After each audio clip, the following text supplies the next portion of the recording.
Big up everybody tuned in. I hope you're doing well and safe. People, deluded, early morning business. Smash the like button, get the creative juices flowing, and thank you for tuning in. I always say I'm tired of hearing about Sesko and Gyökeres because we've been overloaded with information about both of those individuals. And to be honest with you, with the amount of ever changing rumors, particularly around them two, really and truly since we started getting linked simultaneously with both players. But I would say in the last week, it feels like gamesmanship. My hot take, I've got no evidence on this. I just feel Gyökeres' camp, Sesko's camp, Leipzig, Sporting, probably even Arsenal. Everyone's doing their own sort of kind of mind games in relation to the current status of any progress around the deal for either, if not both strikers. I know I'm dream chasing. Court offside is saying Arsenal are planning to submit an opening bid for Victor Gyökeres in the coming days. Make up their minds, because some reports say we've bidded, some say we've bidded twice, some say we're preparing a third bid, some saying it's just been verbal discussions. This is saying we're preparing something possibly worth in the region of 75 to 80 million euros. Again, we're hearing that, well, we're seeing now that apparently Sesko's wage demands could scrap of the deal. Leipzig are playing hardball over a fee. If Sesko is our first choice target, and there is an element of hardball either from Sesko's camp or from Leipzig, maybe this is a game of chicken and overplaying our interest in Gyökeres, which is, I believe Sesko is the first choice. Of course, it could be it's not making sense with Sesko right now. We're going for Gyökeres. 75 to 80 million euros. That seems to be, if you convert that to pounds, in and around the fee that apparently Sporting wanted, because they're not going to get his release clause. Gyökeres has been clear that he wants to join Arsenal. There have already been positive talks between the club and his agent. People moving away from that, Gyökeres made a phone call to Sporting president Federico Varandas, where he made clear his desire to move to Arsenal no matter the cost. The player explained to the president that he had given his all for the club, and if they accepted 60 million euros plus 10 million euros in bonuses, it would be double what they paid for him. If Arsenal sign another striker this summer, Gyökeres will never forgive those responsible. He probably wouldn't, but he'd have to get on with it. This is showbiz. Now, again, we all know conversations and rumors are starting to fly. People, apparently after a week of being relatively quiet on the Gyökeres reporting front, with the same saga explaining being repeated in Italy for Juventus's audience, they've been linked with him as well. It appears that the drama is truly kicking off again. That's no surprise. Sporting are due back at training a week today, so everything is set to come to an end. There was even rumors of Gyökeres going on strike. Tuesday's edition of the Record reports that they have been informed of a telephone call the Sweden international made to Sporting president Federico Varandas. Gyökeres is said to have made it clear he wants to move to Arsenal and wants to leave Sporting this summer no matter what. Records say that their source explained Gyökeres told Varandas he's given his all for the Lisbon side. So yeah, we've gone over that. Apparently nobody has offered that yet in relation to 60 million plus 10 million in bonuses. Arsenal's offer which was an official, stood at 55 million euros plus 10 million euros in add-ons. So there's a bit of a tiny discrepancy. He's apparently, Gyökeres is said to have confided his despair to Varandas, which we've seen. He does not want and will not of his own free will return to Sporting, having appealed to the president to understand the importance of the moment. I don't think it make well in terms of the political game and forcing through your move. I understand probably not going back to training and whatnot. There's all sorts of legal red tape around that, and you'd be shagging yourself because you're putting yourself at a disadvantage to if you do move to Arsenal or elsewhere where you're fitter than you could have been. Those close to Gyökeres say he's been showing signs of enormous fatigue, with Record then stating if Arsenal sign another striker in the meantime and discard the Nordic player, Gyökeres will never forgive those responsible for it. Reading between the lines, it would appear Gyökeres has believed he's moving to Arsenal for a long time, which fits in with the Portuguese reports from months ago. The reason for that belief would be those representing him telling him so, as they thought a discounted transfer fee was assured. The Athletic have provided their update on a bunch of clubs, specifically our football club Arsenal. It has said that Darwin Núñez could be going to Napoli, so maybe is that rumours to Liverpool. They might get a bit of money to do that. Gittins is being linked with Chelsea again. I'm just trying to skip to the Arsenal stuff because that is really and truly all we care about, really and truly. Big up the other clubs. The most significant development on the transfer front was the arrival of Martin Zubimendi in London. The 26-year-old Spain international flew in to meet with Arsenal's officials and complete the formalities of his 65 million euros move from Sociedad. Despite Zubimendi being linked with a switch to Real Madrid, Arsenal have considered this deal done for several months. Arsenal will pay a fee in excess of Zubimendi's release clause in order to obtain a more favourable schedule of payments. We've been doing that for a while. I'm sure even, ironically, another midfielder, a different kind of six, give or take, or box to box, whatever you want to say, Torreira, A challenging start to the fixture list with trips to Old Trafford, Anfield. I'm not going to bother with that because we just want to see the transfer stuff. A number of potential targets favoured by Arteta appear to be playing their football elsewhere next season. Howson has joined Real Madrid, and Buemo wants to join Manchester United. Nico Williams appears headed for Barcelona, while Leroy Sané is set to join Galatasaray. Arsenal do have alternatives, but the pool of options is diminishing. Aside from the announcement of Zubimendi, Arsenal's next significant arrival is likely to be goalkeeper Kepa Azpilicueta. The 30-year-old Spain international is expected at London Calder this week to tie up his £5 million move from Chelsea. Arsenal also continuing their efforts to sign a number 9 with Benjamin Sesko and Gyökeres under the strongest consideration. They would also like to add a wide player with Rodrygo and Anthony Gordon, both of interest, and potentially defender. We ain't learned nothing new there, people. Despite rumours about a potential departure for Martinelli, there have not been yet any significant developments regarding his future. When Andrea Berta apologies took the helm as sporting director, the message to Martinelli was clear. As a valued contributor to the first team, Arsenal expected him to stay. Martinelli is happy at Arsenal. And would you smash the like button? Would you not sell Martinelli? Because he has been linked with Bayern Munich. I don't think you're going to get 60, 70 million. I'm not saying you couldn't, but I don't. I think you're going to, if you're buying Martinelli, it's 40 million. So my question to you lot is 40, 50 million, do you get rid of Martinelli? He's happy at Arsenal, has 2 years remaining on his contract with the club, holding the option to trigger an additional year on until 2028.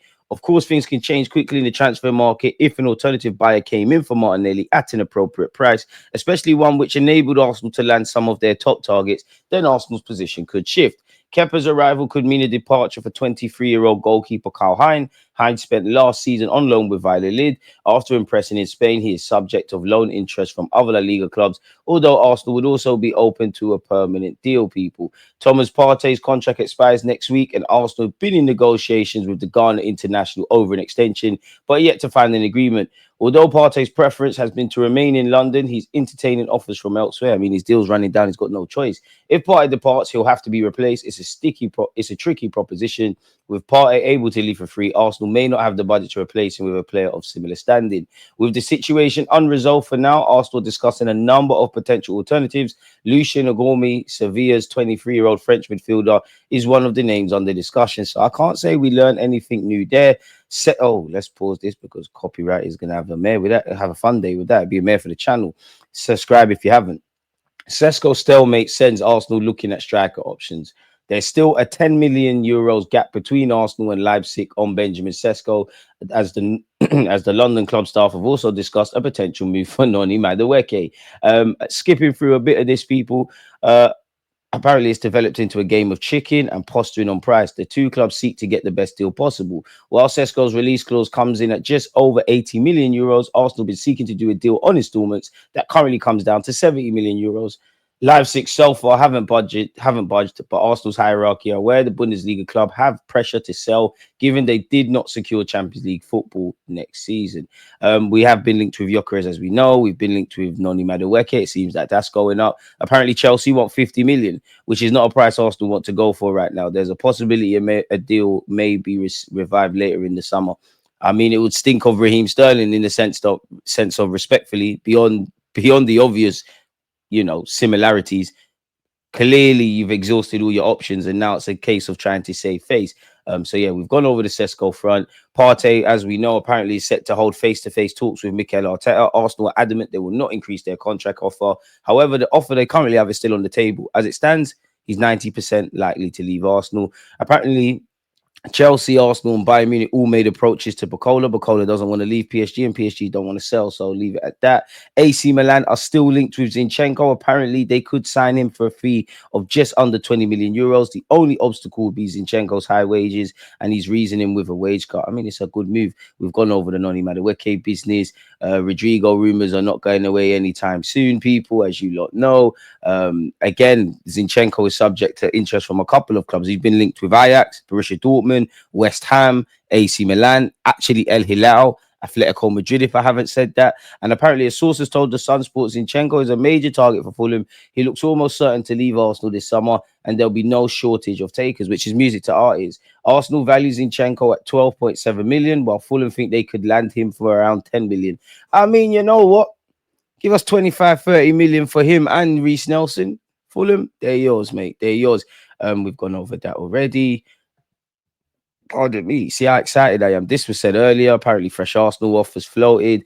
United are hovering, and Juventus have conceded in the race to sign him. Once again, Gyökeres is known to favour a move to Arsenal over all other suitors this summer, and the Swede could yet get his wish amid claims the Gunners are growing frustrated in their pursuit of Sesko. So it feels like we've not seen the end of that anytime soon, if I'm completely honest. I did cover this in a previous video, but apparently Arsenal accelerating their move for Ajax defender Jarell Hato. I like him a lot, and I hope that is something that gets done.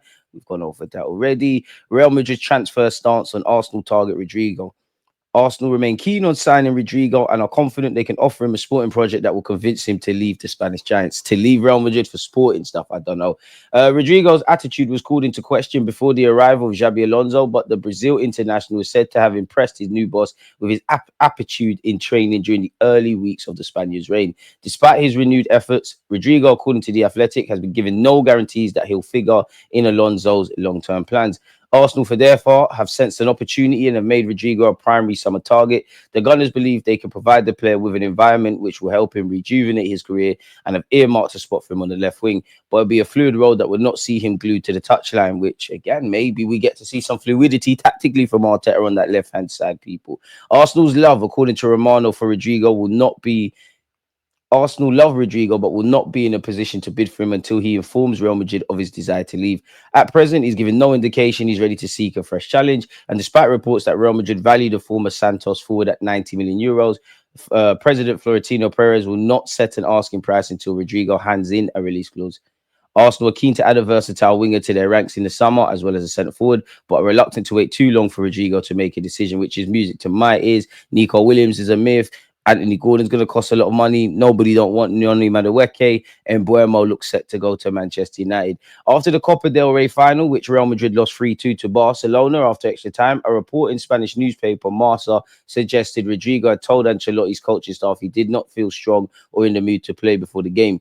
Multiple sources close to the club who, like all those cited in this article, asked to remain anonymous to protect relationships, told The Athletic last season that Rodrygo sometimes lacks for motivation in training. The players' entourage have always denied this, but it was those concerns which led Ancelotti and Rodrygo agreeing that the winger would not be called up to the Brazilians' first Brazil squad for the World Cup qualifiers against Ecuador and Paraguay this month, people. Apparently, his father received and rejected approaches from a number of Premier League clubs through intermediaries. Teams were interested to know Rodrygo's situation.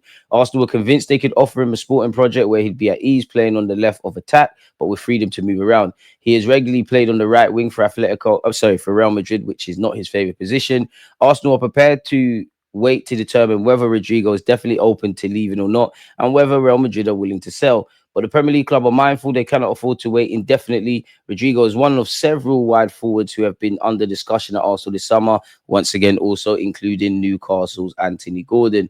Apparently, once again, when he's returned to training, his attitude has been good. Apparently, sources have not provided any guarantees that he will stay at Real Madrid, so it's one we'll have to see. He's been described by some as a difficult luxury to fit at Real Madrid, which is a bit harsh, if I'm completely honest with you guys. So yeah, man, from one Brazilian to another, I'd also want to know how much would tempt you if you want to sell Martinelli, or do you think he's not for sale under any circumstances?